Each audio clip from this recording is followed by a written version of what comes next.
Well, James Liz's Express Lane, where we get you now as fast as possible. Bringing you the review for Red Sparrow. Just got back from watching it. Wasn't exactly sure what it was about. I felt it had a bit of an Atomic Blonde vibe. I love Atomic Blonde, and I was right. This is Atomic Blonde if done by the Russians, pretty much. It's the best way to explain it. And for you ladies out there, there's not just female nudity, there's also full frontal male. Not very good, because this is from the movie. How come all Russian women are so sexy, and yet all the men look like toads? That's straight from the movie. So yeah, the male nudity isn't exactly the best, but there's a ton of nudity, a lot of action, not as much violence as you'd expect. Like, the violence that's in it is graphic, but it isn't that much. Let's see, there's 1, 2... Yeah, there's like 3 scenes of actual graphic violence. There's a scene of torture, but that's torture, not violence. Violence is, fighting, knives, whatever. So yeah, there's pretty much just 3 full-on violent scenes in the entire movie. But because of the nudity and language, it's going to get hit with a rated R no matter what.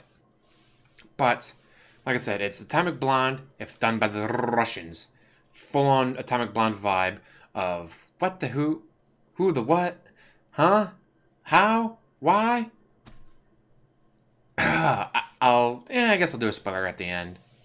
Sure, why not? But if you like Atomic Blonde, if you like James Bond but want something better than James Bond, this movie is it.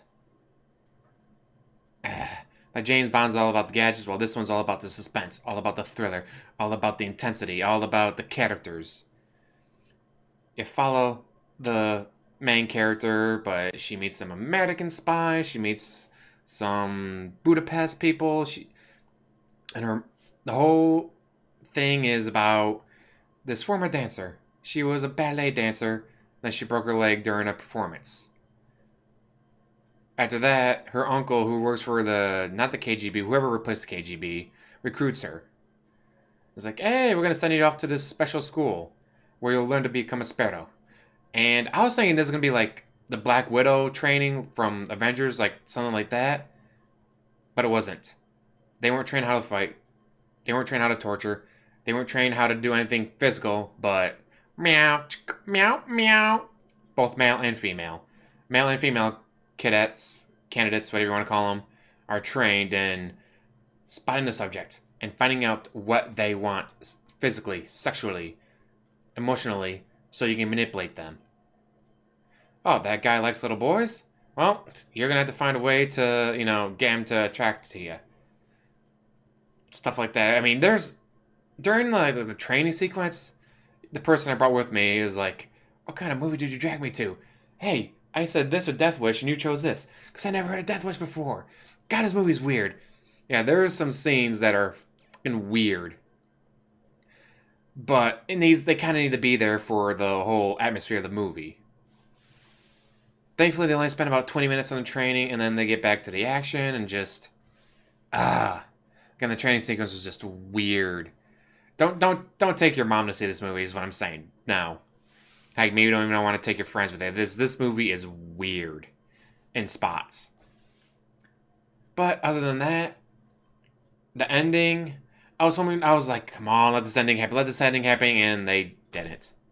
Still a good ending, but I think the ending I would have had for it would have been better. So, should you see this movie? Yes. Can I give it an 8? I mean, the awkwardness of those scenes... But just because I was awkward, then again, the person with me was also awkward, so... I don't know, I mean... I want to give it an 8 out of 10, but I feel it's more of a 7 out of 10. Because, those scenes with the training, it's like, man, it makes you uncomfortable. But then again, maybe good cinema should make you uncomfortable at times, right? Screw it, we'll make it 8 out of 10. Go see this movie. Don't even wait for it to be a cheap day. Go support this movie.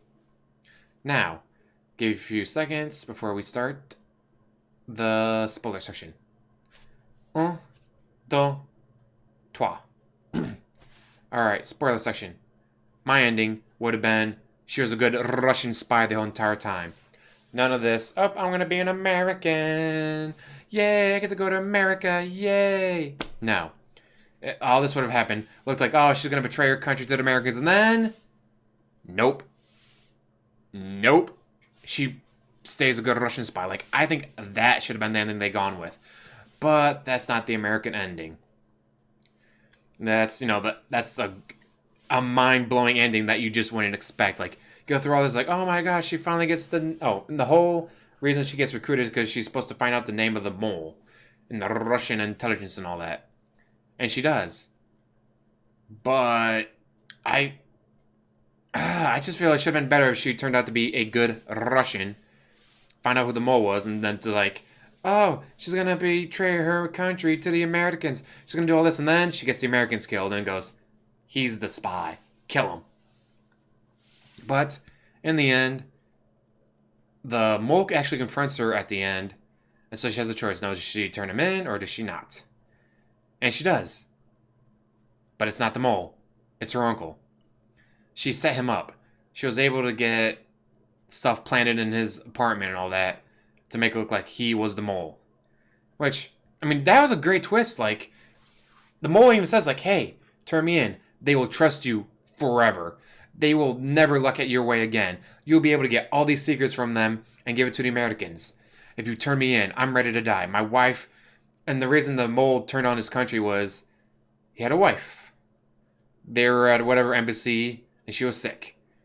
And whatever Russian politician said, no American surgeon is allowed to operate on her. She dies, she dies. And she died. And so he's like, nope, you guys, you killed my wife. And I love, like, before they revealed that she betrayed her uncle and got him planted and all that, he tells her, and he goes home, gets out a big cigar, glass of whatever. They even show him, like, making sure the door is unlocked. Like, you know what? I don't need him to break the door and just leave the door unlocked. And he just goes to this thing. And he waits, because, like, she's going to turn me in. I'm going to get executed for being a traitor. He's like, fuck, I don't care. I did my job. Like, that's a way to go. Like, no, I'm going to flee the country. I'm going to try to hide. No, he's just, nope, screw it. I did what I did. Get me, bitches. But again, she betrays her uncle and makes him out to be the mole. So, yeah. I still think it would have been better if she had been a good Russian and got the Americans killed and the mole revealed and all that. Like, that would have been one hell of an ending, because no one would have expected that ending. It's like, oh, she's going to betray her country for the Americans. Yeah, we saw that. Like, figured that one out half an hour in. But, I mean, they do keep you guessing. They keep twisting things here and there. And it's like, man.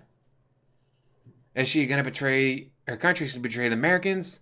Like, they keep it going there for a bit, but in the end, yeah, she betrays the country for America. Which is just, they should have had her be a good Russian. But the person I took with me said, you know what, they might make a sequel out of this, which, with the way the movie ends, they could very well have a sequel to this. And I'd be excited to go see it. Like I said, this movie was good, so I'd be very excited to go see a sequel. Anyways, as always, like, subscribe, comment down below, and have a wonderful day.